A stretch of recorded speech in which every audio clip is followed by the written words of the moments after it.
ദൈവനാമത്തിന് മഹത്വം ഉണ്ടാവട്ടെ. നമുക്ക് ഒരുമിച്ച് വീണ്ടും ദൈവവചനം പഠിപ്പാൻ ദൈവം നൽകിയ അവസരത്തിനായിട്ട് ദൈവത്തിന് നന്ദിയോടെ സ്തോത്രം ചെയ്യുന്നു. ദൈവത്തെ സ്തുതിക്കുന്നു. ഓൺലൈനായും അല്ലാതെയും കടന്നു വന്നിരിക്കുന്ന എല്ലാവർക്കും കർത്താവായ യേശു ക്രിസ്തുവിന്റെ നാമത്തിൽ സ്നേഹവന്ദനം അറിയിക്കുന്നു. നമുക്ക് പ്രാർത്ഥനയോടെ ആരംഭിക്കാം. മഹാപരിശുദ്ധനും നിത്യനുമായ ഞങ്ങളുടെ നല്ല ദൈവമേ, സ്വർഗീയ പിതാവേ, വീണ്ടും ഒരു ബുധനാഴ്ച കൂടെ ഞങ്ങൾക്ക് തിരുസന്നിധിയിലായിരിക്കാൻ, തിരുപാദപീഠത്തിലായിരിക്കാൻ, കർത്താവെ തിരുമേനിയുടെ മുഖത്തേക്ക് നോക്കുവാൻ നൽകി തന്ന വിലയേറിയ അവസരത്തിനായിട്ട് നന്ദിയോട് ഞങ്ങൾ അങ്ങേ സ്തുതിക്കുന്നു, സ്തോത്രം ചെയ്യുന്നു. കർത്താവെ, ഞങ്ങള് ദൈവവചനം പഠിപ്പാനായിട്ട് കൂടി വന്നിരിക്കുമ്പോൾ വചനത്തിന്റെ ആഴങ്ങളെ ഗ്രഹിപ്പാൻ തക്കവണ്ണം ഞങ്ങളുടെ ഹൃദയത്തിന്റെ കണ്ണുകളെ അവിടുന്ന് പ്രകാശിപ്പിക്കണമേ. ഞങ്ങളെ അതിനായിട്ട് ഒരുക്കണമേ എന്ന് അപേക്ഷിക്കുന്നു. കർത്താവെ, ഇരുവായ്ത്തലയുള്ള ഏത് വാളിനേക്കാളും മൂർച്ചയേറിയ പാറയെ തകർക്കുന്ന ചുറ്റിക പോലെയുള്ള ദൈവത്തിന്റെ വചനം ഞങ്ങളുടെ ഹൃദയത്തിന്റെ, കർത്താവെ, എല്ലാ പരുപരുത്ത വശങ്ങളെയും കട്ടിയായുള്ള വശങ്ങളെയും കർത്താവെ മുറിക്കുകയും ദൈവത്തിന്റെ വചനം ഞങ്ങളുടെ ഹൃദയത്തിൽ ക്രിയ ചെയ്യുകയും അതനുസരിപ്പാനായിട്ട് അവിടുന്ന് ഞങ്ങളെ ഒരുക്കുകയും ചെയ്യണമേ എന്ന് അപേക്ഷിക്കുന്നു. അങ്ങയുടെ പരിശുദ്ധാത്മാവിനാൽ എഴുതപ്പെട്ട അങ്ങയുടെ വചനം അതേ ആത്മാവിനാൽ നയിക്കപ്പെട്ടവരായി ഞങ്ങൾ ഒരുമിച്ച് പഠിപ്പാനായിട്ട്, ഒരുമിച്ച് ഗ്രഹിപ്പാനായിട്ട് അവിടുന്ന് ഞങ്ങളെ സഹായിക്കണമേ. അങ്ങയുടെ ആത്മാവ് ഞങ്ങളെ വഴി നടത്തണമേ എന്ന് അപേക്ഷിക്കുന്നു. അങ്ങയുടെ ആത്മാവിന് വിധേയപ്പെട്ട് അങ്ങയുടെ പാദപീഠത്തിലായിരിക്കാനായിട്ട് ഞങ്ങളെ സഹായിക്കണമേ. എല്ലാവരെയും കർത്താവ് അതിനായിട്ട് ഒരുക്കണം, അടിയനെയും അതിനായിട്ട് ഒരുക്കണം. അങ്ങയുടെ ക്രൂശിന്റെ മറവിൽ മറഞ്ഞു നിന്നുകൊണ്ട് അങ്ങയുടെ വചനം കർത്താവെ ഉള്ള അളവിൽ പ്രസ്താവിപ്പാൻ തക്കവണ്ണം അടിയനെ ശക്തീകരിക്കണം, ഒരു കൂടുതലായി ഉപയോഗിക്കണം. മഹത്വം തിരുമേനി എടുക്കണം, കുറവുകളെയൊക്കെ ക്ഷമിക്കണം. ഞങ്ങൾക്ക് വേണ്ടി ജീവൻ വെച്ച യേശു ക്രിസ്തുവിന്റെ നാമത്തിൽ അപേക്ഷിക്കുന്നു. കൃപയുണ്ടായി കേൾക്കുമാറാകണമേ. ആമേൻ. നമ്മള് തീമോഥെയോസിന്റെ 1-ാം ലേഖനം 4-ാം അധ്യായം പഠിച്ചുകൊണ്ടിരിക്കുകയാണ്. അതിന്റെ 3 ഭാഗങ്ങളായിട്ട് നാം അതിനെക്കുറിച്ച് ചിന്തിക്കുകയായിരുന്നു. അതിൽ 1-ാമത്തെ ഭാഗം 4-ാം അധ്യായത്തിന്റെ 1 മുതൽ 6 വരെയുള്ള വാക്യങ്ങള്, how to be a good minister of Lord Jesus Christ. എങ്ങനെ കർത്താവ് ക്രിസ്തുയേശുവിന് എങ്ങനെ ഒരു നല്ല ശുശ്രൂഷകനായി തീരുവാനായിട്ട് കഴിയും, അല്ലെങ്കിൽ ക്രിസ്തുയേശുവിന്റെ നല്ല ശുശ്രൂഷകന്റെ അനുവർത്തിക്കേണ്ടതായിട്ടുള്ള മാതൃകകൾ, അനുവർത്തിക്കേണ്ട കാര്യങ്ങൾ എന്തൊക്കെയാണെന്ന് 1 മുതൽ 6 വരെയുള്ള വാക്യങ്ങളിൽ നാം പഠിച്ചു. 7 മുതലുള്ള വാക്യങ്ങളിൽ, 7 മുതൽ 12 വരെയുള്ള വാക്യങ്ങളിൽ എങ്ങനെ how A godly minister, qualifications of A godly minister, ഒരു ദൈവഭക്തിയുള്ള ശുശ്രൂഷകന്റെ ഗുണഗണങ്ങളെ കുറിച്ചാണ്, അല്ലെങ്കിൽ എങ്ങനെയാണ് ഒരു ദൈവഭക്തിയുള്ള സുവിശേഷകനായിരിക്കേണ്ടത് എന്നുള്ളതിനെ കുറിച്ചാണ് 7-ാമത്തെ വാക്യം മുതൽ 12-ാമത്തെ വാക്യം വരെ നാം പഠിച്ചത്. കഴിഞ്ഞ എപ്പിസോഡില് ഗോഡ്ലി മിനിസ്റ്റർ, ദൈവഭക്തിയുള്ള ശുശ്രൂഷകൻ എപ്രകാരമായിരിക്കണമെന്നുള്ളത് നാം ഒരുമിച്ച് ചിന്തിക്കുകയുണ്ടായി. ഇന്ന് 13 മുതൽ 16 വരെയുള്ള ഈ അധ്യായത്തിന്റെ അവസാന ഭാഗം, അവസാനത്തെ 4 വാക്യങ്ങളാണ് ഇന്ന് നാം ഒരുമിച്ച് ചിന്തിക്കുന്നത്. ചിന്തിക്കുമ്പോൾ അവിടെ എ ഗ്രോയിങ് മിനിസ്റ്റർ, എങ്ങനെ വളരുന്നതായിട്ടുള്ള ഒരു ശുശ്രൂഷകൻ, നല്ല ശുശ്രൂഷകൻ, ദൈവഭക്തിയുള്ള ശുശ്രൂഷകൻ, വളരുന്ന ശുശ്രൂഷകൻ എന്നുള്ള വിഷയമാണ് ഇന്ന് നമുക്ക് ചിന്തിക്കുവാനായിട്ടുള്ളത്. Growing minister. ഇവിടെ ആരംഭിക്കുന്നത് തന്നെ ഞാൻ വരുവോളം വായന, പ്രബോധനം, ഉപദേശം എന്നിവയിൽ ശ്രദ്ധിച്ചിരിക്കുക. മൂപ്പന്മാരുടെ കൈവപ്പോടുകൂടെ പ്രവചനത്താൽ നിനക്ക് ലഭിച്ചതായി നിന്നിലുള്ള കൃപാവരം ഉപേക്ഷയായി വിചാരിക്കാതെ നിന്റെ അഭിവൃദ്ധി എല്ലാവർക്കും പ്രസിദ്ധമായി തീരേണ്ടതിന് ഇത് കരുതുക. ഇംഗ്ലീഷില് 13ഉം 14ഉം വാക്യങ്ങളെ ഞാനൊന്ന് വായിക്കാം. Until I come, devote yourself to the public reading of the scripture, to preaching and to teaching.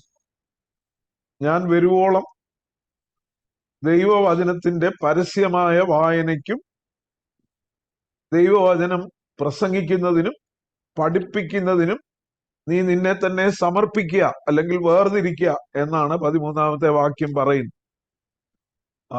14ാമത്തെ വാക്യം, do not neglect your gift which was given you through a prophetic message when the body of elders laid their hands on you.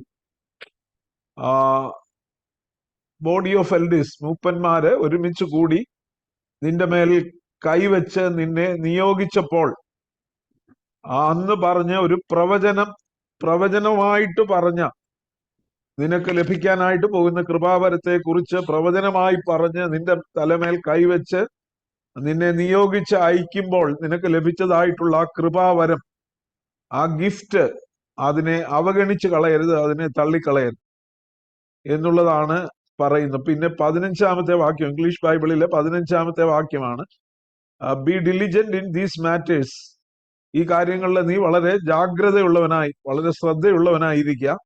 Give yourself wholly to them, പൂർണ്ണമായി നിന്നെ തന്നെ അതിന് സമർപ്പിക്കാം. So that everyone may see your progress. So that everyone may see your progress. അങ്ങനെ നീ ചെയ്താൽ എല്ലാവർക്കും നിന്റെ ആത്മീക പുരോഗതി കാണുവാനായിട്ട് കഴിയും. അല്ലെങ്കിൽ എല്ലാവരും നിങ്ങളുടെ ആത്മീക വളർച്ച കാണത്തക്ക വിധത്തിൽ നീ ഈ കാര്യങ്ങളൊക്കെ ഹൃദയത്തിൽ സംഗ്രഹിക്കുകയും അതിനെ ചെയ്യുന്നവനായും ഇരിക്കുക എന്നാണ് ഈ വാക്യങ്ങളിൽ പറയുന്നത്.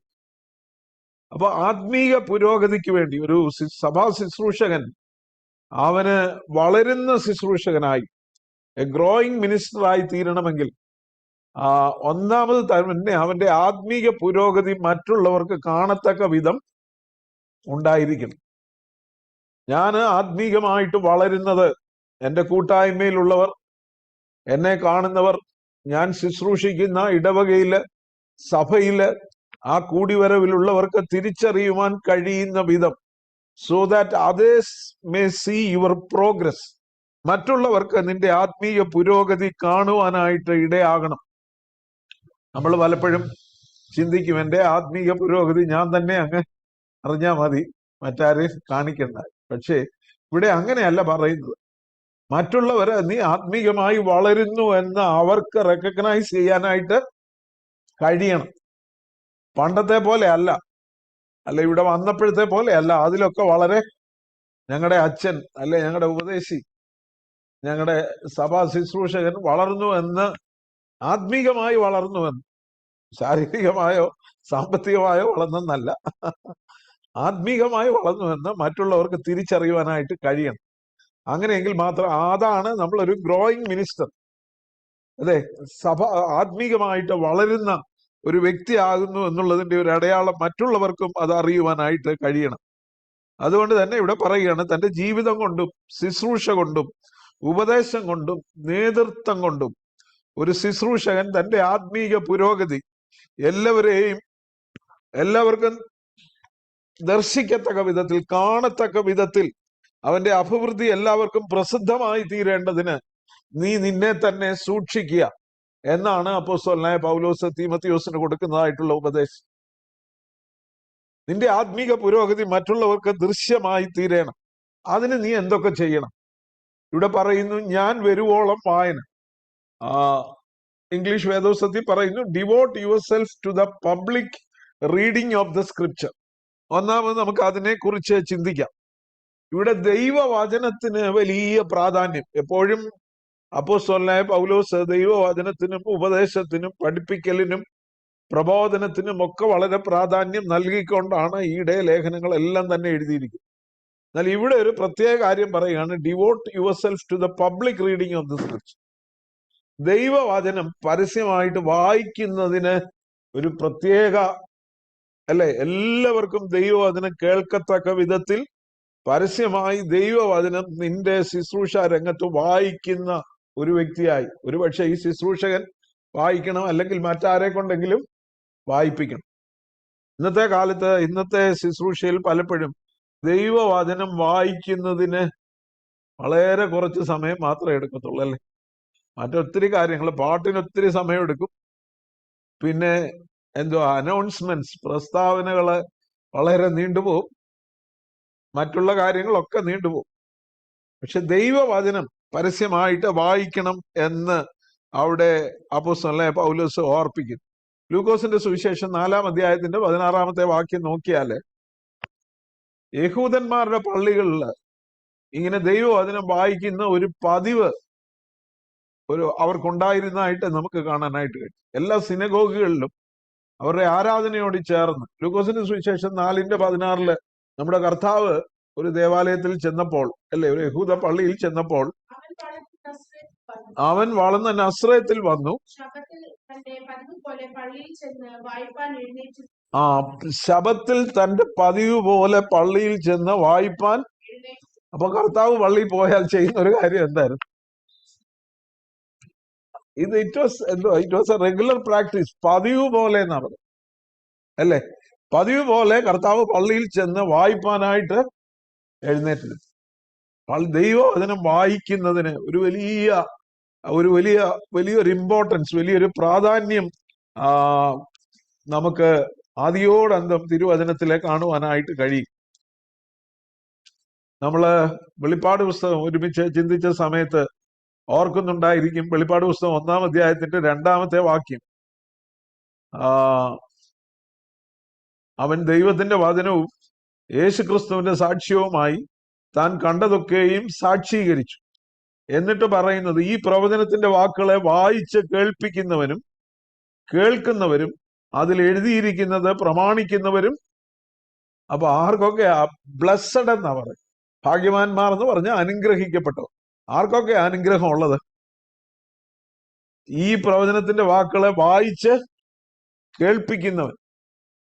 ദൈവവചനം മറ്റുള്ളവരെ വായിച്ച് കേൾപ്പിക്കുവാനായിട്ട്. ദൈവവചനത്തിനുള്ള ശക്തി മറ്റൊന്നിനുമില്ല. ദൈവവചനം വളരെ ശക്തമായി ഇടപെടുന്നു. ഇത് വായിച്ച് കേൾപ്പിക്കുന്നവനും പിന്നെ കേൾക്കുന്നവരും. നമ്മുടെ കുടുംബ പ്രാർത്ഥനയിലൊക്കെ വീട്ടില് പിള്ളേരെ കൊണ്ട് എല്ലാം വേദപുസ്തകം വായിപ്പിക്കണം. എല്ലാവർക്കും. ആരെങ്കിലും ഒരാൾ വായിച്ച്, അല്ലേ, രണ്ടുപേര് പാടി അങ്ങ് പ്രാർത്ഥിച്ച് തീർക്കുകയല്ല. എല്ലാവർക്കും വായിക്കാൻ ഒരു പോർഷൻ അസൈൻ ചെയ്ത് കൊടുക്കണം. അവർ വായിക്കുമ്പോൾ മറ്റുള്ളവരത് കേൾക്കുകയും വേണം. ഇവിടെ പറയുന്നു വായിച്ച് കേൾപ്പിക്കുന്നവനും കേൾക്കുന്നവരും, പിന്നെ പറയുന്നു അതിൽ എഴുതിയിരിക്കുന്നത് പ്രമാണിക്കുന്നവരും ബ്ലസ്സഡ്, അനുഗ്രഹിക്കപ്പെട്ടവരാണ്. ഇംഗ്ലണ്ടിലെ പഴയ കാലത്ത് വേദപുസ്തകം, ഇംഗ്ലീഷ് വേദപുസ്തകം ഇറങ്ങിയിട്ട് 500 ചില്ലുവാനും വർഷമേ ആയിട്ടുള്ളൂ. കിങ് ജെയിംസ് വേർഷനൊക്കെ ഇറങ്ങിയിട്ട് 500-ലധികം വർഷം മാത്രമേ ആയുള്ളൂ. 600 വർഷത്തിൽ താഴെ ആയിട്ടുള്ളൂ, അല്ലേ? നമുക്കത് കിങ് ജെയിംസ് ബൈബിള് നോക്കിയാൽ അതിന്റെ ഓപ്പണിംഗ് പേജിൽ തന്നെ അത് കാണാനായിട്ട്. അപ്പോ എന്നാൽ അന്നത്തെ കാലത്ത് വേദപുസ്തകം പൂർണ്ണമായി ലഭ്യമല്ലാത്ത കാലത്ത് പാവപ്പെട്ട ഉപദേശിമാർ എന്ന് പറയുന്ന ഒരു കൂട്ടം ആളുകള് ഇംഗ്ലണ്ടിലൊക്കെ ഉണ്ടായിരുന്നു. അവരെന്തെടുക്കും? വേദപുസ്തകത്തിന്റെ പ്രതികളുമായിട്ട്, ചെറിയ ചെറിയ പ്രതികളുമായിട്ട്, ചെറിയ കുറെ കടലാസുകളുമായിട്ട് ഓരോ ഭവനങ്ങളിലും പോയി അത് അവിടെ വായിച്ച് കേൾപ്പിക്കുവാൻ. എല്ലാവർക്കും വേദപുസ്തകം ഇല്ലാത്തൊരു കാലത്ത് അവരെ ലോ ലാഡ്സ് എന്നാ പറയുന്നത്, അല്ലെ? ഞാൻ സൺഡേ സ്കൂളിൽ പഠിച്ച ആൾക്കാർ പാവപ്പെട്ട ഉപദേശിമാർ എന്നാണ് അതിന് ആ പുസ്തകത്തിൽ എഴുതി. ലോ ലാഡ്സ്. നമ്മുടെ നാട്ടിലും അങ്ങനെ ഉണ്ടായിരുന്നു. ഒരു വേദപുസ്തകം കിട്ടണമെന്നുണ്ടെങ്കിൽ ഒരു പൂർണ്ണ വേദപുസ്തകം ഇറങ്ങിയിട്ട് എത്ര 100 വർഷമേ ആയിട്ടുള്ളൂ. 1910 ആ പൂർണ്ണ ബൈബിൾ, ഇന്നത്തെ നമ്മുടെ കയ്യിലുള്ള ബൈബിൾ ഇറങ്ങി. ഒരു 110 വർഷമേ ആയിട്ടുള്ളൂ, അല്ലെ 113 വർഷമേ ആയിട്ടുള്ളൂ ഒരു വേദപുസ്തകം പൂർണ്ണ നിലയിൽ. അന്ന് തന്നെ വേദപുസ്തകത്തിൽ വളരെ കുറവാണ് ആളുകളുടെ കയ്യിലുള്ളത്. ഞാൻ കേട്ട ഒരു സ്ഥലത്ത് ഒരു മനുഷ്യൻ ഇത്തിരി ഏത്തവാഴ വെച്ചു, നന്നായിട്ട് വിളഞ്ഞു. അദ്ദേഹം ആ ഏത്തക്കൊല എല്ലാം വെട്ടി ചന്തയിൽ കൊണ്ടുപോയി വിറ്റപ്പോ ഒരു വേദപുസ്തകം വാങ്ങിക്കാനുള്ള പൈസ കിട്ടി. അന്നത്തെ കാലത്ത് ആലപ്പുഴ ഒരു വേദപുസ്തകം ഉണ്ടെന്ന് കേട്ടു. ഇവിടുന്ന് ആലപ്പുഴ പോയി ആ വേദപുസ്തകം വാങ്ങിച്ചിട്ട് മിക്ക വീടുകളിലും വേദപുസ്തകം.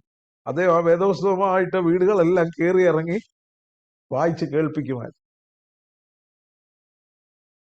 ഈ വാക്യങ്ങളൊക്കെ വായിക്കുന്നതിന് മുമ്പ് തന്നെ ഈ ദൈവം അതിന് മറ്റുള്ളവർക്ക് കൊടുക്കാനായിട്ടുള്ള ഒരു വലിയ താല്പര്യം അന്നത്തെ കാലത്ത് തലമുറയ്ക്കുണ്ടായിരുന്നു.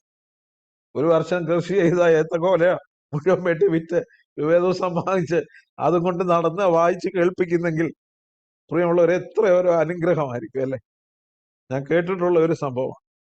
ഇവിടെ പറയുന്ന devote yourself to the public reading of the scripture. നിന്നെ തന്നെ വേദപുസ്തകത്തിന്റെ തിരുവചനത്തിന്റെ പരസ്യ വായനയ്ക്കായിട്ട് സമർപ്പിക്കുക. ഇനിയും അപ്പോസ്തല പ്രവൃത്തി 13-ാം അധ്യായത്തിന്റെ 15-ാമത്തെ വാക്യത്തിൽ അപ്പോസ്തലനായ പൗലോസും ബർന്നബാസും കൂടെ തന്റെ 1-ാമത്തെ മിഷണറി യാത്രയിൽ പിസിദ്ധ്യൻ അന്ത്യോക്യയിലെത്തി. പിസിദ്ധ്യയിലെ അന്ത്യോക്യയിലെത്തി. അവിടെ ശബത്തിൽ യഹൂദന്മാരുടെ പള്ളിയിൽ ചെന്നു. യഹൂദന്മാരുടെ പള്ളിയിൽ ചെന്നപ്പോ അവിടെ എന്താ സംഭവിക്കുന്നത് വായിച്ചേ. അതിന്റെ കുറച്ച് 1-2 വാക്യങ്ങൾ മുകളിൽ തൊട്ട് വായിച്ച ആ പാരഗ്രാഫ് തൊട്ട് വായിച്ചു.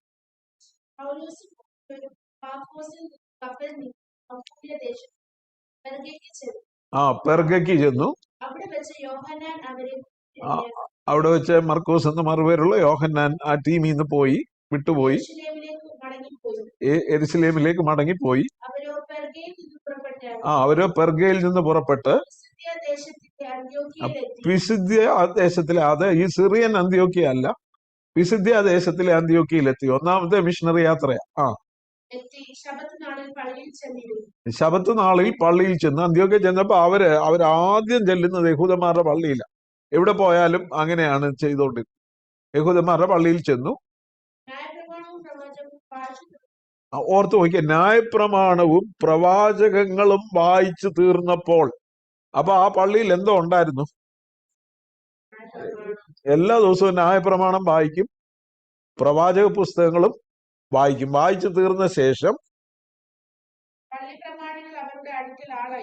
പള്ളി പ്രമാണികൾ ഈ പൗലോസിന്റെ ബർന്നബാസിന്റെ അടുക്കൽ ആളയച്ചു.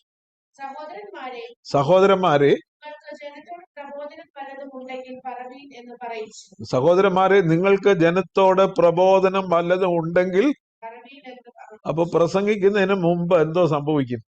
പ്രബോധനം പറയുന്നതിന് മുമ്പ് ദൈവവചനം പരസ്യമായിട്ട് വായിക്കും. ന്യായപ്രമാണവും പ്രവാചക പുസ്തകങ്ങളും വായിച്ചു തീർന്ന ശേഷം പള്ളിയിലെ പ്രമാണികൾ പൗലോസിന്റെയും ബർന്നബാസിന്റെയും അടുക്കൽ ആളയച്ചു പറയിപ്പിച്ചു, നിങ്ങൾ വന്നതില്ലയോ? നിങ്ങൾക്ക് ജനത്തെ അല്ലേ കേട്ട ദൈവവചനത്തിന്റെ അടിസ്ഥാനത്തിൽ നിങ്ങൾക്ക് പറയുവാനുള്ളത്, ദൈവജനത്തെ ഉദ്ബോധിപ്പിക്കാനുള്ളത് നിങ്ങൾ പറയാനായിട്ട് പറഞ്ഞു. പിന്നെ പൗലോസിന്റെ വലിയൊരു പ്രസംഗമാണ് നാം കാണുന്നത്, മനോഹരമായ ഒരു പ്രസംഗം. അതിനെക്കുറിച്ച് വീണ്ടും നമുക്ക് ഇപ്പൊ എന്താ സംഭവിക്കുന്നത്? കർത്താവ് നസ്രയത്തിലെ പള്ളിയിൽ ചെന്നപ്പോൾ കർത്താവ് പതിവ് പോലെ ദൈവവചനം വായിപ്പാനായിട്ട് എഴുന്നേറ്റ് നിന്നു. പൗലോസും ബർന്നബാസും ഒക്കെ പിസിദ്ധ്യയിലെ അന്ത്യോക്യയിൽ ചെന്നപ്പം അവിടെ ന്യായപ്രമാണവും പ്രവാചക പുസ്തകങ്ങളും ഒക്കെ വായിച്ചു തീർന്ന ശേഷമാണ് അവർക്ക് പറയാനുള്ളത് അവർ ജനത്തോട് പറഞ്ഞത്. പൗലോസ് ഇപ്പൊ തീമോഥെയോസിനോട് പറയുക, എഫെസോസിൽ നിന്നെ ആക്കി വെച്ചിരിക്കുമ്പോൾ നീ അവിടുത്തെ ആരാധനയിൽ അവിടെ കൂടി വരുമ്പോൾ നീ ഏറ്റവും പ്രാധാന്യം കൊടുക്കേണ്ടത് എന്തിനാണ്? Devote yourself to the public reading of the scripture. തിരുവെഴുത്തുകളെ വായിക്കുന്നതിന്, പരസ്യമായി വായിക്കുന്നതിന്, വായന എന്ന് മാത്രമേ ഉള്ളൂ. ഇന്നും ചിലയിടത്തൊക്കെ പ്രാർത്ഥനാ കൂട്ടങ്ങൾക്ക് പറയുന്നത് എന്തുവാ? വായനയ്ക്ക് പോയെന്ന് അല്ലേ? ചിലത്തൊക്കെ പറയും വായനയ്ക്ക് പോയി. അത് പഴയ കാലത്തെ ഒരു അല്ലേ. ഇന്ന് മിക്കവാറും പ്രാർത്ഥനാ കൂട്ടത്തിന് അവിടെ ഒരു പ്രയർ മീറ്റിംഗ് ഉണ്ടായിരുന്നു നമ്മൾ പറയും. പക്ഷെ പണ്ട് നമ്മുടെ ആളുകൾ പറഞ്ഞിരിക്കുന്ന വായനയ്ക്ക് പോയത്. കാരണം ആ വായനയ്ക്ക് പോകുമ്പോൾ എന്തോ സംഭവിക്കുമായിരുന്നു? അവിടെ ദൈവവചനം വായിക്കുമായിരുന്നു. ഒരു പാസേജ് അല്ലെ 2 പാസേജ് വായിക്കും. വായിച്ചിട്ട് അതിൽ നിന്നാണ് ദൈവവചനം പറഞ്ഞു കൊടുത്തിരുന്നത്. ഇവിടെ പറയുന്നു വായന. അതുകൊണ്ട് തന്നെ ആയിരിക്കും ആ പഴയ മലയാളം വാക്ക് ഇവിടെ തന്നെ ഉപയോഗിച്ചിരിക്കുന്നത്, വായന. പിന്നെ പ്രബോധനം. പ്രബോധനം എന്നുള്ള വാക്കിന്റെ അർത്ഥം എക്സോട്ടേഷൻ എന്ന്. എക്സോട്ടേഷൻ എന്നുള്ള വാക്കിന്റെ യഥാർത്ഥ അർത്ഥം ടു എൻകറേജ് ആണ് എന്നതാണ് അല്ലെ. മറ്റൊരാളിനെ ഒന്ന് ഉത്സാഹിപ്പിക്കത്തക്ക വിധത്തിൽ പ്രബോധനമായി ആ ആളുകൾക്ക് ഒരു ആത്മീക ഉത്സാഹം കൈവരത്തക്ക വിധത്തിൽ പറയണം. അതിനെയാണ് പ്രബോധനം. പ്രബോധനം പ്രസംഗത്തെക്കാളൊക്കെ ഇത്തിരി. ഈ പിസിദ്ധ്യയിലെ അന്ത്യോക്യയിൽ പ്രബോധനം പറയാൻ പൗലോസിനോട് പറഞ്ഞു. അപ്പോസ്തലപ്രവൃത്തി 13-ാം അധ്യായത്തിന്റെ 16-ാമത്തെ വാക്യം തൊട്ട് നമുക്ക് കാണാം. പൗലോസ് ഒരു വലിയ പ്രബോധനം പറയുന്നുണ്ട് അല്ലെ. യഹൂദന്മാരുടെ പള്ളിയിൽ ചെന്ന് യഹൂദന്റെ ചരിത്രം എല്ലാം പറഞ്ഞിട്ട് കർത്താവായ യേശു ക്രിസ്തുവിനെ അയച്ചതിനെ കുറിച്ചും യേശു ക്രിസ്തു കാൽവറിയിൽ മരിച്ചതിനെ കുറിച്ചും പ്രവാചക പുസ്തകങ്ങളിൽ എഴുതിയിരിക്കുന്നത് മനസ്സിലാക്കാതെ നമ്മുടെ മൂപ്പന്മാർ കർത്താവായ യേശു ക്രിസ്തുവിനെ ക്രൂശിച്ചെന്നും എന്നാൽ ആ യേശു ക്രിസ്തുവിന്റെ ക്രൂശ് മരണത്തിലൂടെ നിങ്ങൾക്ക് രക്ഷയുണ്ടെന്നും പൗലോസ് അവിടെ പ്രസംഗിക്കുന്നതായിട്ട് നമുക്ക് കാണാനായിട്ട് കഴിയും. അപ്പോസ്തലപ്രവൃത്തി 13-ാം അധ്യായം എടുത്ത് വായിച്ചാൽ നമുക്കത് കാണുവാനായിട്ട് കഴിയും. അപ്പോ പ്രബോധനം എന്ന് പറയുമ്പോൾ ഞാൻ പറഞ്ഞല്ലോ, ദൈവവചനം വായിച്ച് കേൾപ്പിക്കുന്ന ആരാധനകൾ. rather than having എന്തുവാ പാട്ടങ്ങ് ഒരു 5-6 പാട്ടങ്ങ് പാട്ടും ചിലത്തെ ആരാധനയിൽ പാട്ടിനാണ് മുഖ്യസ്ഥാനം. ഇന്ന് പലയിടത്തും അങ്ങനെ. പിന്നെ എൻലെസ് അനൗൺസ്മെന്റ്സ്, ഇങ്ങനെ ഒത്തിരി അനൗൺസ്മെന്റ്സ് ഉണ്ട്. എന്നാല് ദൈവവചനത്തിന് വലിയ പ്രാധാന്യം കൊടുക്കുവാനായിട്ട് ഒരാള് ദൈവവചനം പ്രബോധനമായിട്ട് നൽകണമെന്നുണ്ടെങ്കിൽ ആ ആള് നല്ലപോലെ ദൈവവചനം ഗ്രഹിച്ച ആളുമായിരിക്കും, അല്ലേ?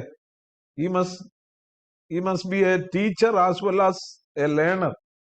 പഠിക്കുന്ന ആളുമായിരിക്കും. പഠിപ്പിക്കാൻ പോകുന്നതിന് പഠിച്ചേ പഠിപ്പിക്കാൻ പോകാൻ പറ്റും, അല്ലേ?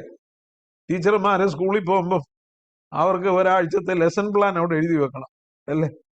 ലെസൺ പ്ലാൻ എഴുതി വെച്ച് കഴിഞ്ഞിട്ട് ആ ലെസൺ പ്ലാൻ വെച്ചാണ് പഠിപ്പിക്കുന്നത്. ആ ലെസൺ പ്ലാനിൽ ഇന്ന ദിവസം ഞാൻ ഇന്ന പാഠം പഠിപ്പിക്കും, അതിന് ഞാൻ റെഫർ ചെയ്യുന്ന, എനിക്ക് അതിന്റെ മൊഡാലിറ്റീസ് കൂടുതലും അറിയത്തില്ല. എങ്കിലും നമ്മളെ ദൈവം അതിന് പഠിപ്പിക്കുമ്പോൾ നമ്മൾ പഠിക്കുന്നവരാണ്. ദൈവം അതിനെ ഗ്രഹിച്ചിട്ട്, അപ്പോ അവരെ തന്നെ ദൈവം അതിനും പറ്റുന്നൊരു കുഴപ്പം, ഇന്നത്തെ കാലത്ത് സഭാ ശുശ്രൂഷകർക്കൊക്കെ ഒരു 100 കൂട്ടം കാര്യമാണ്, അല്ലേ? ഇപ്പൊ ഒരു പള്ളിയിൽ ഒരു അച്ഛൻ വന്നാൽ, പ്രത്യേകിച്ചും വലിയ ഇടവകയൊക്കെ ആണെങ്കിൽ, എല്ലാ ദിവസവും എന്തേലും ഒരു മാമോദീസായോ അല്ലയോ, അല്ലെ ഒരു കല്യാണമോ 2 ശവമടക്കോ, അല്ലേ? പിന്നെ ഒരു 4-5 കമ്മിറ്റി, 2-3 പള്ളിക്കൂടമൊക്കെ ഉണ്ട്, പിന്നെ പറയുകയും വേണം, അല്ലേ? സ്കൂളുകളൊക്കെ ഉണ്ട്, കമ്മിറ്റി. അതെല്ലാം തീർത്ത് വെച്ച് പിന്നെ ഈ അച്ഛൻ എവിടാ വേദോസം പഠിപ്പിക്കാൻ സമയം? വേദോസം പഠിക്കാൻ സമയമില്ല, പഠിപ്പിക്കാനും സമയമില്ല. പിന്നെ ഉള്ളത് കൊണ്ടൊക്കെ അങ്ങ് കഴിഞ്ഞു കൂടേണ്ട ഒരു സ്ഥിതിയിലേക്ക് വന്നു ചേരും. എന്നാൽ ആത്മീക കൂട്ടായ്മകൾ എന്ന് പറയുമ്പം എന്താ? അവിടെ ദൈവവചനത്തിന് വലിയ പ്രാധാന്യം കൊടുക്കണം. അതുകൊണ്ട് devote yourself to the public reading of the scripture. English ബൈബിളിലെ പറയുന്നു to preaching and to teaching. ഇങ്ങ് മലയാളത്തിലെ പ്രബോധനം, പിന്നെ ഉപദേശം. To preaching and to teaching. ദൈവവചനം കൊടുക്കണം, പഠിപ്പിക്കണം.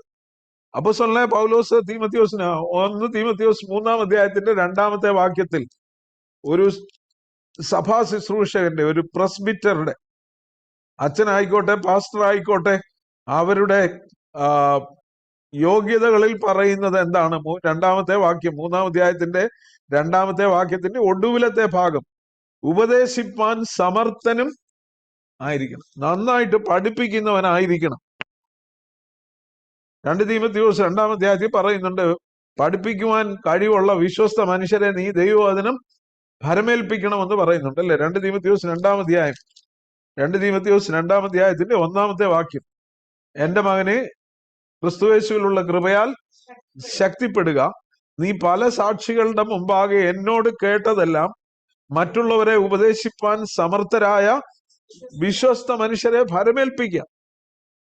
ഇത് മറ്റുള്ളവരെ ഉപദേശിക്കുവാൻ എല്ലാവർക്കും ഈ ഗിഫ്റ്റ് കാണത്തില്ല, അല്ലെ? പഠിപ്പിക്കാനുള്ള, അല്ലെ ദൈവം അതിനും പ്രസംഗിക്കാനുള്ള ഗിഫ്റ്റ് എല്ലാവർക്കും കാണത്തില്ല.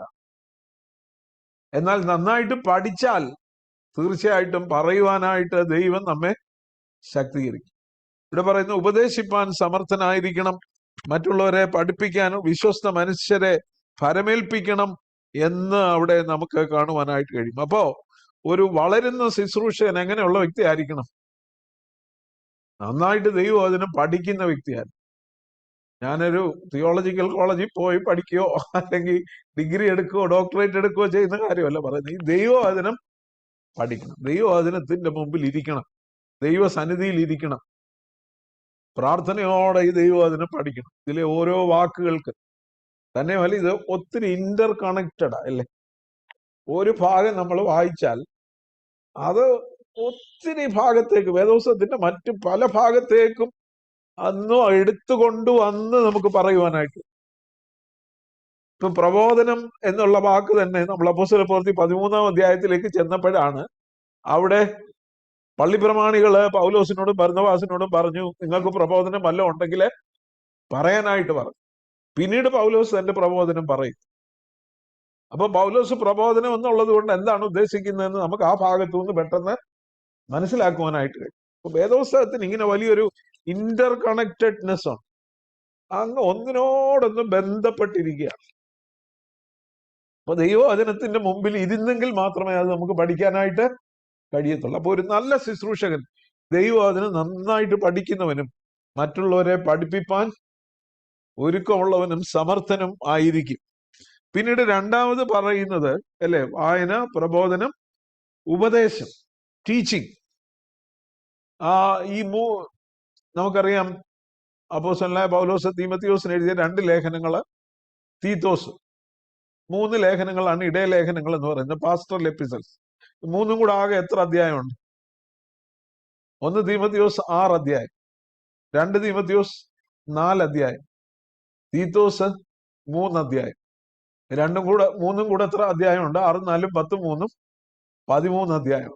ഈ 13 അധ്യായത്തിൽ കുറഞ്ഞ പക്ഷം 22 പ്രാവശ്യമെങ്കിലും ഉപദേശം, പ്രബോധനം, ടീച്ചിങ് ആൻഡ് പ്രീച്ചിങ് എന്നുള്ള വാക്ക്, പഠിപ്പിക്കുക അല്ലെ ഡോക്ടറിൻ എന്നുള്ള വാക്ക് ഉപയോഗിച്ചിട്ടുണ്ട് 22 പ്രാവശ്യം. അപ്പൊ ഒരു സഭയുടെ വളർച്ചയിൽ എത്രമാത്രം പ്രാധാന്യമാണ് ദൈവവചനം നൽകുന്നതിന്, ഉപദേശം നൽകുന്നതിന് ഉള്ളതെന്ന് നമുക്ക് കാണുവാനായിട്ട്. ദൈവവചനം ഇല്ലാതെ ഒരു സഭയ്ക്ക് വളരുവാനായിട്ട് കഴിയത്തില്ല, ഒരു വിശ്വാസിക്ക് വളരുവാനായിട്ട് കഴിയത്തില്ല, ഒരു സഭാ ശുശ്രൂഷകനും വളരുവാനായിട്ട് കഴിയത്തില്ല. A growing minister must emphasise the importance of the word of God.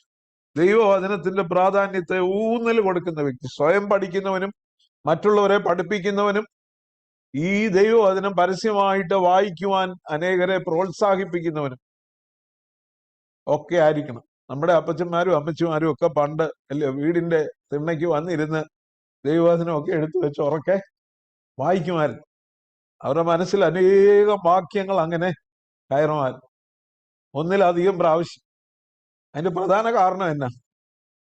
ഒന്ന്, അവർക്ക് അന്ന് മൊബൈൽ ഇല്ലായിരുന്നു, TV ഇല്ലായിരുന്നു, പിന്നെ വായിക്കാൻ ഒരു മാസിക പോലും ഇല്ല, പത്രം തന്നെ എല്ലാ വീട്ടിലും വരുന്നില്ല അല്ലേ. ആകെ വായിക്കാനുള്ളത് എന്തോ ഉള്ളു? ഈ പുസ്തകമേ ഉള്ളു.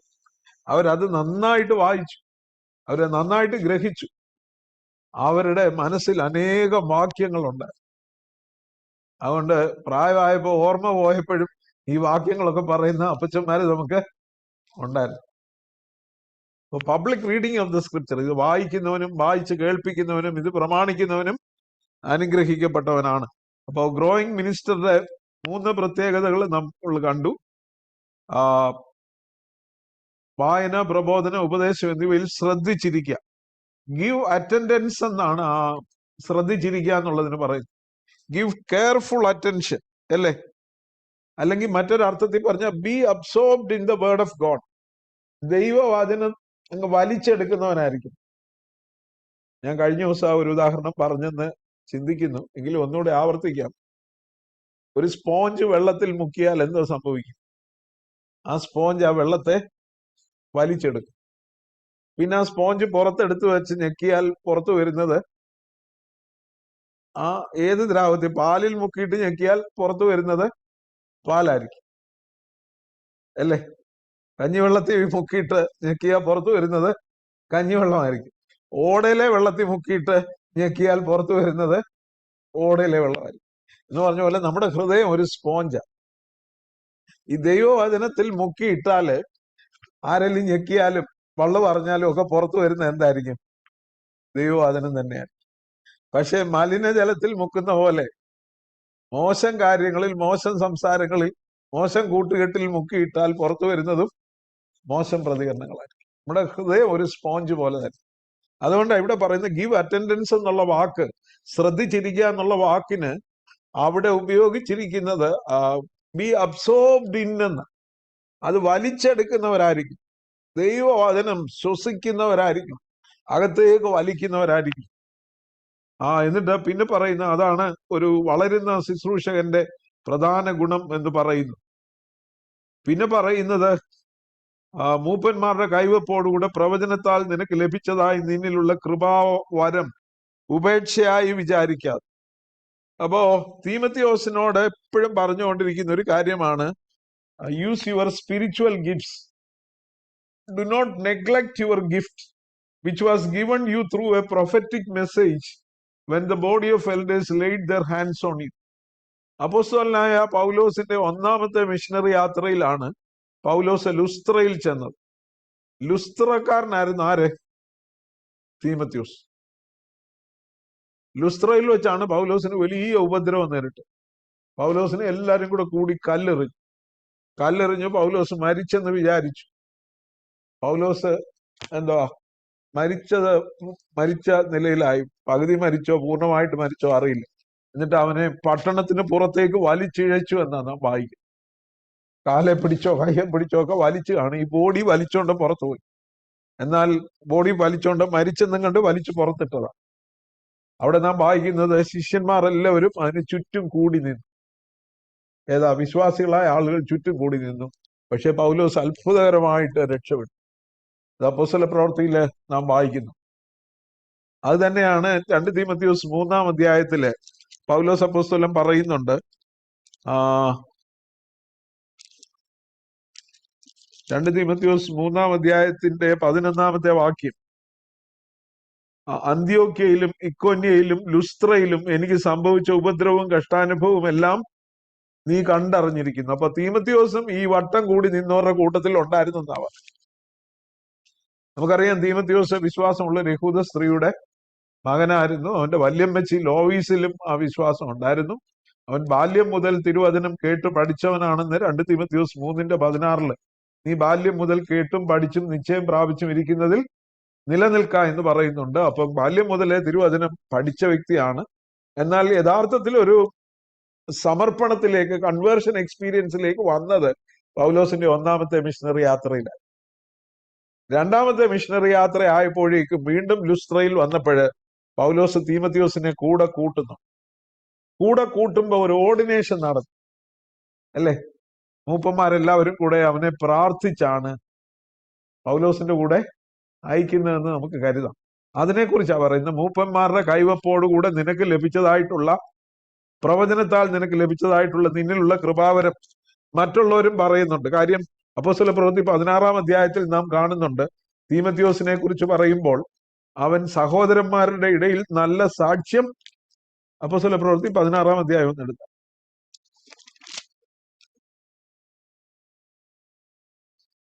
1 മുതലുള്ള വാക്യം. അവൻ ദെർബയിലും ലുസ്ത്രയിലും ചെന്നു. അവിടെ വിശ്വാസമുള്ള ഒരു യഹൂദ സ്ത്രീയുടെ മകനായി തീമോഥെയോസ് എന്നു പേരുള്ള ഒരു ശിഷ്യൻ ഉണ്ടായിരുന്നു. അവന്റെ അപ്പൻ യവനനായിരുന്നു. അവൻ ലുസ്ത്രയിലും ഇക്കോന്യയിലും ഉള്ള സഹോദരന്മാരാൽ നല്ല സാക്ഷ്യം കൊണ്ടവനായിരുന്നു. അവൻ തന്നോടുകൂടെ പോരേണം എന്ന് പൗലോസ് ഇച്ഛിച്ചു.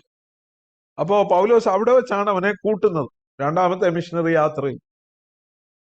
1-ാമത്തെ മിഷണറി യാത്രയിലാണ് പൗലോസിനെ കല്ലെറിഞ്ഞ്, ചിലരൊക്കെ പറയുന്ന പൗലോസ് അന്ന് ആ കല്ലേറ് കൊണ്ട് മരിച്ചായിരുന്നു.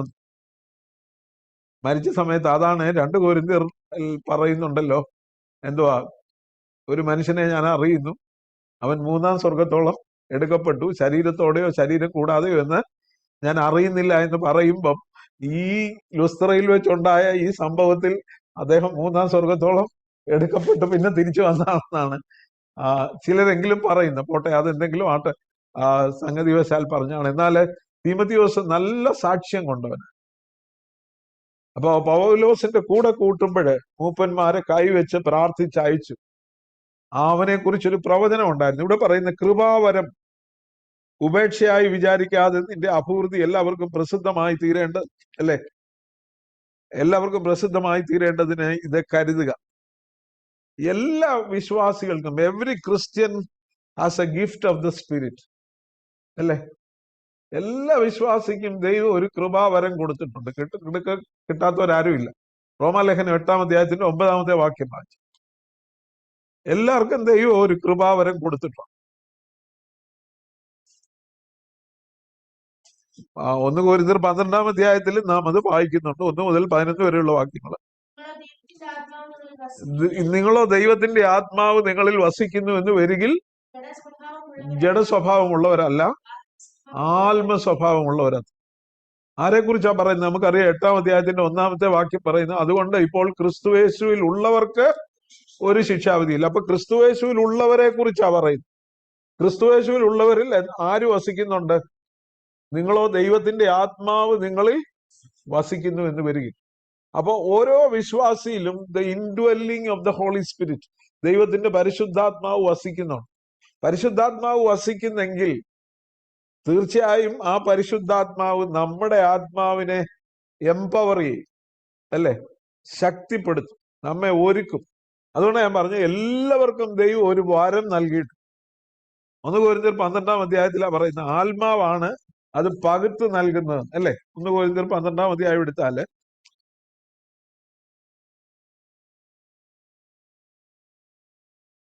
അതിന് 1-ാമത്തെ വാക്യം, സഹോദരന്മാരെ, ആത്മീക വരങ്ങളെ കുറിച്ച് നിങ്ങൾക്ക് അറിവില്ലാതിരിക്കരുതെന്ന് ഞാൻ ആഗ്രഹിക്കുന്നു. പിന്നെ 4-ാമത്തെ വാക്യം, എന്നാൽ കൃപാവരങ്ങളിൽ വ്യത്യാസമുണ്ട്, ആത്മാവ് ഒന്നത്രേ, ശുശ്രൂഷകളിൽ വ്യത്യാസമുണ്ട്, കർത്താവ് ഒരുവൻ, വീര്യപ്രവർത്തികളിൽ വ്യത്യാസമുണ്ട്, എങ്കിലും എല്ലാവരിലും എല്ലാം പ്രവർത്തിക്കുന്ന ദൈവം ഒരുവൻ തന്നെ. എന്നാൽ ഓരോരുത്തന് ആത്മാവിന്റെ പ്രകാശനം പൊതുപ്രയോജനത്തിനായി. അപ്പൊ ദൈവത്തിന്റെ പരിശുദ്ധാത്മാവ് ഗിഫ്റ്റ് കൊടുക്കുന്ന എന്തിനു വേണ്ടിയാ? ആത്മാവിന്റെ പ്രകാശനം കൊടുക്കുന്ന എന്തിനു വേണ്ടിയാ? പൊതുവിന്റെ പ്രയോജനത്തിന്, നമ്മുടെ പ്രയോജനത്തിനല്ല, അല്ലെ? ദൈവം ഗിഫ്റ്റ് തരുന്നത് for the church, to build his church. തന്റെ സഭയെ വളർത്തുവാൻ, തന്റെ സഭയുടെ അനുഗ്രഹത്തിനായിട്ടാണ് ദൈവം ഓരോരുത്തരും ആത്മാവിന്റെ പ്രകാശനം എന്നുള്ള വാക്കാണ് ഉപയോഗിച്ചത്, അല്ലെ? ആത്മാവിന്റെ പ്രകാശനം. ഒരുത്തന് ആത്മാവിനാൽ ജ്ഞാനത്തിന്റെ വചനവും മറ്റൊരുത്തന് അതേ ആത്മാവിനാൽ പരിജ്ഞാനത്തിന്റെ വചനവും നൽകപ്പെടുന്നു. വേറൊരുത്തന് അതേ ആത്മാവിനാൽ വിശ്വാസം, മറ്റൊരുവന് അതേ ആത്മാവിനാൽ രോഗശാന്തിയുടെ വരം, മറ്റൊരുവന് വീര്യപ്രവർത്തികൾ, മറ്റൊരുവന് പ്രവചനം, മറ്റൊരുവന് ആത്മാക്കളുടെ വിവേചനം, വേറൊരുവന് പലവിധ ഭാഷകൾ, മറ്റൊരുവന് ഭാഷകളുടെ വ്യാഖ്യാനം. എന്നാൽ ഇതെല്ലാം, 11-ാമത്തെ വാക്യം വായിച്ചാട്ട്, എന്നാൽ ഇതെല്ലാം പ്രവർത്തിക്കുന്നത് താൻ ഇച്ഛിക്കും പോലെ അവനവന് അതത് വരം പകുത്തു കൊടുക്കുന്ന ഒരേ ആത്മാവ് തന്നെ. വിവിധ വരങ്ങളുണ്ടെങ്കിലും ഈ വരങ്ങളെല്ലാം ആർക്ക് എന്നാ കൊടുക്കണമെന്ന്, ഇന്നാർക്ക് ഇന്ന വരം ഇന്നത് പകുത്തു കൊടുക്കുന്നത് ആരാ? ദൈവത്തിന്റെ പരിശുദ്ധ. നമുക്ക് പല വരങ്ങളെ കുറിച്ച്, ഗിഫ്റ്റ് ഓഫ് അഡ്മിനിസ്ട്രേഷൻ ആണ് പരിപാലന വരം എന്ന് പറയും. അന്യഭാഷയുടെ വരം, പല ഭാഷകൾ എന്ന് പറയുന്നു. അതിന്റെ അർത്ഥം എന്താ? അത് അന്യഭാഷയല്ല. ഒരാൾക്ക് ഇപ്പൊ ഹിന്ദിയും ഇംഗ്ലീഷും, അല്ലേ, ഒറിയായും കന്നഡയും തെലുങ്കും ഒക്കെ സംസാരിക്കാൻ കഴിയുന്നെങ്കിലും അതും ദൈവത്തിന്റെ പരിശുദ്ധാത്മാവ് ദൈവത്തിന്റെ സഭയെ കെട്ടുമണി ചെയ്യുവാനായിട്ട്. ഞാൻ വിശ്വാസികളെ കുറിച്ചാണ് പറയുന്നത്. വിശ്വാസികളല്ലാത്തവരും പല ഭാഷ സംസാരിക്കുന്നവര് ഉണ്ടായിരിക്കും, ഉണ്ട്. എന്നാൽ വിശ്വാസികളെ കുറിച്ച് പറയുന്നത് അത് ദൈവം നൽകുന്ന വരമാണ്. പ്രവർത്തിക്കുന്ന താൻ ഇച്ഛിക്കും പോലെ, ആരിച്ഛിക്കും പോലെ, പരിശുദ്ധാത്മാവ് ആഗ്രഹിക്കുന്നത് പോലെ അവനവന് അതത് വരം പകുത്തു കൊടുക്കുന്ന ദൈവത്തിന്റെ ആത്മാവ് തന്നെ, പകുത്തു കൊടുക്കുന്ന ഒരേ ആത്മാവ് തന്നെ. അപ്പൊ ഇവിടെ പറയാൻ വന്നത്, തീമത്തിയോസിന് ഒരു കൃപാവരം ലഭിച്ചു. എന്നാൽ തീമത്തിയോസിനെ കുറിച്ച് പറയുമ്പോൾ തീമത്തിയോസ് വളരെ എന്തുവാ, പേടിയുള്ള വ്യക്തിയാണ്. നമ്മൾ വായിക്കുന്നുണ്ട്, അല്ലെ? 2 തീമത്തിയോസ് 1-ാം അധ്യായത്തില് 7-ാമത്തെ വാക്യം വായിച്ച, ഭീരുത്വത്തിന്റെ ആത്മാവിനെ അല്ല, ശക്തിയുടെയും സ്നേഹത്തിന്റെയും സുബോധത്തിന്റെയും ആത്മാവിനെ അത്ര ദൈവം നമുക്ക്. അതിന്റെ തൊട്ട് മേളിലും പറയുന്നത്, എന്റെ കൈവപ്പിനാൽ നിന്നിലുള്ള ദൈവത്തിന്റെ കൃപാവരം ജ്വലിപ്പിക്കണം. ഫാൻ ഇൻ ടു ഫ്ലെയിം എന്നാ പറയും. Fan into flame the gift that is given to you by the laying of my hand. എന്റെ കൈവപ്പ് കൊണ്ട് നിനക്ക് ലഭിച്ച കൃപാവരം ഫാൻ ഇൻ ടു ഫ്ലെയിം എന്ന് പറഞ്ഞാൽ എന്തോ, നമ്മൾ തീ കത്തണ എന്തോ വേണം, ഊതിക്കൊടുക്കണം. അപ്പൊ കൃപാവരം ജ്വലിപ്പിക്കണം, അതിനെക്കുറിച്ചാണ്. അപ്പൊ ഒരു ഗ്രോയിങ് മിനിസ്റ്റർ, നമ്മൾ ചിന്തിക്കുന്നത് ഒരു വളരുന്ന സുവിശേഷകനെ, വളരുന്ന ശുശ്രൂഷകനെ കുറിച്ച്. ഒരു വ്യക്തി ആത്മീകമായിട്ട് വളരണമെങ്കിൽ ദൈവം അവന് നൽകിയ കൃപാവരം ജ്വലിപ്പിക്കണം. അതിനെന്തോ ചെയ്യണം? What should we do to to develop the gift that God has given to us? ദൈവം നമുക്ക് തന്ന കൃപാവരങ്ങളുണ്ട്. പലർക്കും പല കഴിവുകൾ ദൈവം കൊടുത്തു. അത് ജ്വലിപ്പിക്കുന്നവരായി തീരണം. എനേബിളിംഗ് എന്ന് പറയുന്നത് ആരുടെ ജോലിയാ? പരിശുദ്ധാത്മാവിന്റെ ജോലി, ദൈവത്തിന്റെ കൃപയാ. എനേബിളിംഗ് ഗ്രേസ് എന്നാ പറയും. ഞാൻ കഴിഞ്ഞ ദിവസവും പറഞ്ഞോന്ന് അറിയില്ല. ദൈവത്തിന്റെ കൃപ എന്നുള്ളതിന് നമ്മൾ സാധാരണയായിട്ട് പറയുന്ന നിർവചനം എന്താ, ഡെഫിനിഷൻ എന്താ? അർഹതയില്ലാത്ത ദാനം, അൺമെറിറ്റഡ് ഫേവർ. പക്ഷെ അതിൽ നിന്നും അത് ശരിയാണ്, തെറ്റാണെന്നൊന്നും ഇല്ല. പക്ഷെ യഥാർത്ഥത്തിൽ കൃപ എന്ന് പറയുന്നത് എന്താ? Divine enablement. ദൈവം നമ്മെ ശക്തിപ്പെടുത്തുന്നതിനെയാണ് ദൈവത്തിന്റെ കൃപ എന്ന് പറയുന്നത്. അപ്പോസ്തലനായ പൗലോസ് 2 കൊരിന്ത്യർ 3-ാം അധ്യായത്തിൽ പറയുന്നുണ്ട്, ഞങ്ങൾ പ്രാപ്തരെന്നല്ല, ഞങ്ങളുടെ പ്രാപ്തി ഞങ്ങളുടെ സ്വന്തമല്ല, ദൈവത്തിന്റെ ദാനം അത്രയാകും. അവർ കോമ്പീറ്റൻസ് ഈസ് ഫ്രം ഗോഡ്. എനിക്ക് ശക്തി നൽകിയ ക്രിസ്തുയേശു എന്നെ വിശ്വസ്തനെന്ന് എണ്ണി ശുശ്രൂഷയ്ക്കാക്കി. ഞാൻ എല്ലാ അപ്പോസ്തലന്മാരെക്കാളും കൂടുതൽ അധ്വാനിച്ചു, എങ്കിലും ഞാനല്ല, എന്നോട് കൂടെയുള്ള ദൈവകൃപ അത്ര. ദൈവകൃപ എന്ന് പറഞ്ഞാൽ enabling of the holy spirit. ദൈവത്തിന്റെ പരിശുദ്ധാത്മാവിനാൽ ദൈവം നമ്മെ ശക്തീകരിക്കുന്നതിനാണ് ദൈവകൃപ എന്ന് പറയുന്നത്. വിശ്വസിക്കാൻ പോലും നമ്മെ ശക്തിപ്പെടുത്തുന്ന ആരാ? പരിശുദ്ധാത്മാവ്. അപ്പോ ദൈവത്തിന്റെ കൃപ എന്ന് പറയുമ്പോൾ നമ്മെ ഒരുക്കുകയാണ് എല്ലാറ്റിനും. ആർക്കായി കൃപ ലഭിക്കുന്നത്? നാം ദൈവ സന്നിധിയിൽ തീ കത്തിക്കുന്ന പോലെ അല്ലെ. തീ കത്തിക്കുമ്പോ എങ്ങനാ? ഒരു ഉദാഹരണം ഞാൻ ഇവിടെ കണ്ടി, തണുപ്പുള്ളപ്പോഴേ തീ കായും അല്ലേ. തീ കായുമ്പോ തീയുടെ അടുത്തൊക്കെ അല്ല, വിദേശ രാജ്യങ്ങളിലൊക്കെ തീയുടെ അടുത്ത് തന്നെ ആളുകൾ കിടന്ന് ഉറങ്ങും. ഉറങ്ങി എണ്ണീക്കുമ്പോഴത്തേക്ക് തീ എന്തെടുക്കും? കെട്ടുപോകും അല്ലെ. ആദ്യം തീ കത്തിയത് തീപ്പെട്ടിയൊക്കെ ഉരച്ച് എല്ലാം കൂടെ കൂട്ടി വെച്ചൊക്കെ കത്തിച്ചു. പിന്നെ ഉറങ്ങി എണ്ണിച്ചപ്പോഴത്തേക്ക് തണുപ്പ് വീണ്ടും അടിച്ചപ്പോ ഉണന്ന് നോക്കിയപ്പോ തീ എല്ലാം കെട്ടു. തീ കെട്ടപ്പം വീണ്ടും അവിടെ എന്തോ ഉണ്ട്? കനലുള്ള വിറക് അവിടെ കിടപ്പുണ്ട് അല്ലെ. കനലുള്ള തീ അവിടെ കിടപ്പുണ്ട്. കനല് പൂർണ്ണമായിട്ടും പോയിട്ടില്ല. പിന്നെ അതെങ്ങനെയാ വീണ്ടും കത്തിക്കുന്നത്? വീണ്ടും കത്തിക്കണേൽ എന്തോ കൊടുക്കണം? ഈ കനലുള്ള കഷ്ണങ്ങളെല്ലാം കൂടെ കൂട്ടി വെച്ചിട്ട് അത് ഊതിയാല് ആ ചാരമൊക്കെ മാറി വീണ്ടും കുറച്ച് വിറക് കൂടെ ചേർത്ത് വെച്ച് അത് വീണ്ടും കത്തും. ഇത് തന്നെ ക്രിസ്തീയ ജീവിതത്തിലും നമ്മള് പലപ്പോഴും കെട്ടുപോകും, തണുത്തുപോകും. അത് വീണ്ടും ഊതി കത്തിക്കാനായിട്ട് കഴിഞ്ഞു. രക്ഷിക്കപ്പെട്ട സമയത്തൊക്കെ വലിയ ആവേശമായിരുന്നു, വലിയ ഉണർവായിരുന്നു. പിന്നെ ഇടയ്ക്ക് കൺവെൻഷനിലൊക്കെ നമ്മൾ പാടും, തീ കത്തിക്കുക എന്നിൽ തീ കത്തിക്കുക എന്ന് പാടും. പക്ഷെ ആ കൺവെൻഷനിൽ ഇറങ്ങി വീട്ടിൽ പോകുമ്പോഴത്തേക്ക് അതങ്ങ് കെട്ടുപോകും. എന്നാൽ കർത്താവിന് വേണ്ടി എരിയുവാനായിട്ട് നാം തയ്യാറാണ്. അപ്പോഴാണ് നമ്മുടെ കൃപാവരങ്ങള് ജ്വലിക്കുവാനായി ദൈവസന്നിധിയിൽ ഇരിക്കണം. കർത്താവേ, എനിക്ക് തന്ന കൃപാവരങ്ങളെ ജ്വലിപ്പിക്കുവാനായി, അത് തിരുനാമ മഹത്വത്തിനായി, ദൈവരാജ്യത്തിന്റെ കെട്ടുമണിക്കായി, ദൈവസഭയുടെ കെട്ടുമണിക്കായി, അനേകരെ തീയിൽ നിന്ന് വലിച്ചെടുക്കാനായിട്ട് ഉപയോഗിക്കണമേ എന്ന് പ്രാർത്ഥിക്കണം. പരിശുദ്ധാത്മാവ് ആ തീ അയക്കും.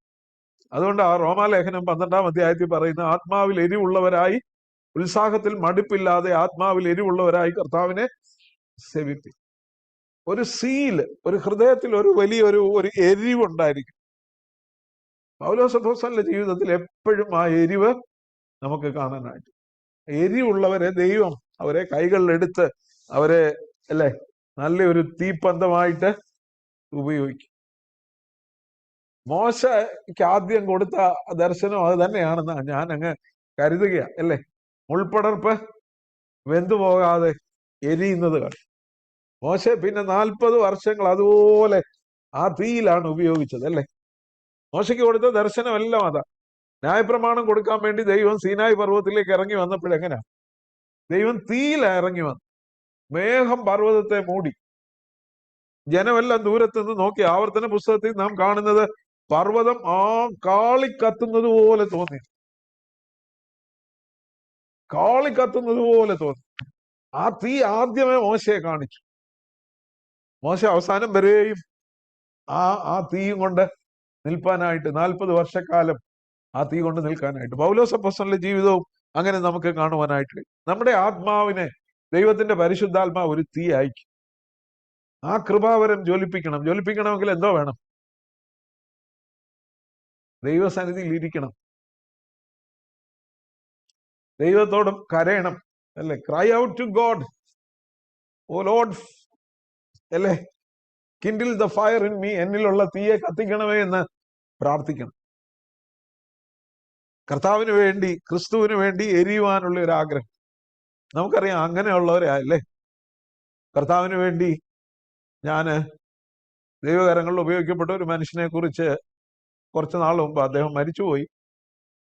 ആദ്യം വളരെ ശക്തമായിട്ട് ഉപയോഗിക്കപ്പെട്ട ഒരു മനുഷ്യൻ. അദ്ദേഹം മദ്രാസിലെ ഹിന്ദുസ്ഥാൻ ബൈബിൾ ഇൻസ്റ്റിറ്റ്യൂട്ടിലെ പഠിക്കാനായിട്ട് ഒത്തിരി വർഷം മുമ്പ്, ഇന്നത്തേക്ക് ഒരു 50-60 വർഷം മുമ്പേ ഹിന്ദുസ്ഥാൻ ബൈബിൾ ഇൻസ്റ്റിറ്റ്യൂട്ടിൽ പോയി പഠിച്ചു കഴിഞ്ഞപ്പോൾ പുള്ളിക്കൊരു ദർശനം നോർത്ത് ഇന്ത്യയെ കുറിച്ച് ലഭിച്ചു. അദ്ദേഹം എന്നെ അടുത്തെന്നറിയാമോ, മദ്രാസിൽ നിന്ന് രാജസ്ഥാനിലെ കോട്ട എന്ന് പറയുന്ന സ്ഥലം വരെ കാൽനടയായിട്ട് അങ്ങ് നടന്നു. കോട്ട വരെ നടന്നു. നിങ്ങൾ കേട്ടിട്ടുണ്ടായിരിക്കും ഡോക്ടർ എം എ തോമസ് എന്ന് പറയുന്ന ഒരു മനുഷ്യൻ. പുള്ളിക്ക് പത്മശ്രീ ഒക്കെ കിട്ടിയതാ. ഇവിടെ ഒത്തിരി എഡ്യൂക്കേഷൻ ഇൻസ്റ്റിറ്റ്യൂഷൻസും ഒക്കെ ആരംഭിച്ചു. എം എ തോമസിന്റെ ധാരാളം ചർച്ചസ് ഗുജറാത്ത്. അദ്ദേഹം മരിച്ചുപോയി. പിന്നീട് ആ പ്രവർത്തനമൊക്കെ ഒത്തിരി അങ്ങ് നിന്നുപോയി. ഇമ്മാനുവേൽ സ്കൂൾസ് ഒക്കെ ഉണ്ടായിരുന്നു. മദ്രാസിൽ നിന്ന് കോട്ട വരെ നടന്നു. അപ്പൊ ആ തീ എന്തുവാ അല്ലേ? ദൈവം അതിനകത്ത് എന്നപ്പോ ഒരു തീ ഉണ്ടായിരുന്നു. ദൈവം അദ്ദേഹത്തെ വളരെ ഉപയോഗിച്ചു. അനേകരെ നമുക്ക് അങ്ങനെ കാണുവാനായിട്ട്. നമ്മുടെ ഉള്ളിലും ആ തീ. ഇവിടെ പൗലോസ് അപ്പോസ്തലൻ തീമോഥെയോസിനോട് പറയുകയാണ്, നിന്നിലുള്ള കൃപാവരം ഉപേക്ഷയായി വിചാരിക്കാതെ, അത് മറ്റേ 2-ാം അധ്യായത്തിൽ പറയുന്നു, അത് ജ്വലിപ്പിക്കാനായിട്ട് പറയും. പിന്നെ പറയുന്ന മറ്റൊരു കാര്യം, ഇതിൽ തന്നെ ഇരുന്നു കൊള്ളുക എന്ന് പറഞ്ഞാൽ B diligent in these matters. ഇത് വളരെ ജാഗ്രതയോടെ ഈ പറയുന്നതിലൊക്കെ കരുതണം. ഒന്ന് public reading of the scripture, then preaching and teaching. പിന്നെ കൃപാവരം ഉപേക്ഷയായി വിചാരിക്കരുത്. ഇതിന് വളരെ ജാഗ്രതയോടായിരിക്കണം. പിന്നെ പറയുന്നു watch your life and doctrine. നിന്നെ തന്നെയും നിന്റെ ഉപദേശത്തെയും സൂക്ഷിച്ചുകൊള്ളും. അത് വലിയൊരു കാര്യമാണ്. ഈ ശുശ്രൂഷയും വളരുന്നത് മറ്റുള്ളവരെ അറിയണമെങ്കിൽ പറയുന്ന പോലെ പ്രവർത്തിക്കുന്നവനാണ് ഒന്നുകൂടെ മറ്റുള്ളവരെ നോക്കും. നിന്നെ തന്നെയും നിന്റെ ഉപദേശത്തെയും സൂക്ഷിച്ചുകൊള്ളുക. അങ്ങനെ ചെയ്താൽ നീ നിന്നെയും നിന്റെ പ്രസംഗം കേൾക്കുന്നവരെയും രക്ഷിക്കും. ഒരു സ്പിരിച്വൽ ഇൻവെന്ററി. വളരുന്ന ശുശ്രൂഷകൻ ഉപദേശിപ്പാൻ സമർത്ഥനാണെങ്കിൽ ആയിരിക്കണമെന്ന് പറയുമ്പോൾ വചനം പഠിക്കാനും സമർത്ഥരായിരിക്കണം. എന്നാൽ മറ്റുള്ളവരെ പഠിപ്പിക്കുന്നതിന് മുമ്പ് തന്നെത്താൻ പഠിക്കുന്നവൻ ആയിരിക്കണം. റോമാലേഖനം 2-ാം അധ്യായത്തിന്റെ 21-ാമത്തെ വാക്യത്തില് യഹൂദന്മാരുടെ പാപത്തെ കുറിച്ച് പറയുമ്പോൾ റോമർ 2:21, ഹേ അന്യനെ ഉപദേശിക്കുന്നവനെ, നീ നിന്നെ തന്നെ ഉപദേശിക്കുക. ഉപദേശിക്കാത്തത് എന്ത്? മോഷ്ടിക്കരുതെന്ന് പറയുന്ന നീ മോഷ്ടിക്കുന്നുവോ? വ്യഭിചാരം ചെയ്യരുതെന്ന് പറയുന്ന നീ വ്യഭിചാരം ചെയ്യുന്നുവോ?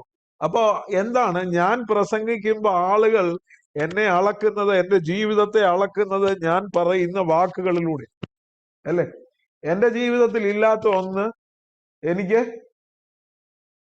എനിക്ക് പ്രസംഗിക്കാനായിട്ട് കഴിയും. അതുകൊണ്ടാണ് നിന്നെ തന്നെയും നിന്റെ ഉപദേശത്തെയും കാത്തുകൊള്ളുക. കഷണ്ടിയുള്ള മനുഷ്യൻ വിഗ്ഗി വെച്ചുകൊണ്ട് കഷണ്ടിക്ക് മരുന്നും കൊണ്ട് നടക്കുന്ന പോലെ അല്ലേ? നല്ല ഫുൾ കഷണ്ടിയാ, പക്ഷെ കഷണ്ടിക്ക് ഇത് തല തേച്ചാൽ നല്ലപോലെ മുടി വളരുമെന്ന്. പക്ഷെ പുള്ളിയുടെ തലയിൽ എന്തുമായിരുന്നു? വിഗ്ഗായിരുന്നു. ആരാണ്ടെങ്ങാണ്ട് ഒന്ന് തൊട്ടപ്പോഴാ അതങ്ങ് പോയി. ഒരു ട്രെയിനെ വിൽക്കാൻ പോയതാന്ന് വിചാരിക്കുക. തലയിൽ വിഗ്ഗൊക്കെ വെച്ചോണ്ട് നല്ലപോലെ ഇതുപോലെ മുടി വളരുമെന്ന് പറഞ്ഞ് വിൽക്കാൻ നടന്നു എന്ന് പറഞ്ഞതുപോലെയാണ് പലപ്പോഴും സംഭവിക്കുക. നമ്മൾ പ്രസംഗിച്ചിട്ട്, അതുകൊണ്ടാണ് പൗലോസ് അപ്പോസ്തലൻ പറയുന്നത്, ഞാൻ പ്രസംഗിച്ചിട്ട് ഞാൻ തന്നെ കൊള്ളരുതാത്തവനായി തീരാതിരിക്കേണ്ടതിന് എന്റെ ശരീരത്തെ ദണ്ഡിപ്പിച്ച് അടിമയാക്കുക അത്ര ചെയ്യുന്നത്. ഞാൻ പ്രസംഗിച്ചിട്ട് ഞാൻ കൊള്ളരുതാത്തവനായിട്ട് മോഷ്ടിക്കരുതെന്ന് പറയുന്നത് നീ മോഷ്ടിക്കുന്നു. ഇന്നത്തെ പ്രശ്നം അതാ അല്ലേ? അച്ഛന്മാര് വസ്തു കച്ചവടമാണോ അല്ലാത്ത കച്ചവടമാണോ? പിന്നെ ഒരു അച്ഛൻ ബിഷപ്പിനെ ഇന്നത് വിളിക്കുന്നു. അതെല്ലാം ഇന്ന് പരസ്യമാ അല്ലേ? ഞാൻ ആ വാക്കുകളൊന്നും ഉദ്ധരിക്കാനായിട്ട് ആഗ്രഹിക്കുന്നില്ല. എങ്കിലും നമ്മുടെ ജീവിതത്തെ മറ്റുള്ളവർ നോക്കുന്നു. ഹേ അന്യനെ ഉപദേശിക്കുന്നവനെ, നീ നിന്നെ തന്നെ ഉപദേശിക്കാത്തത് എന്ത് എന്ന് മറ്റുള്ളവരെ ചോദിക്കും. അതുകൊണ്ട് പറയുന്നു, watch your life and examine your life.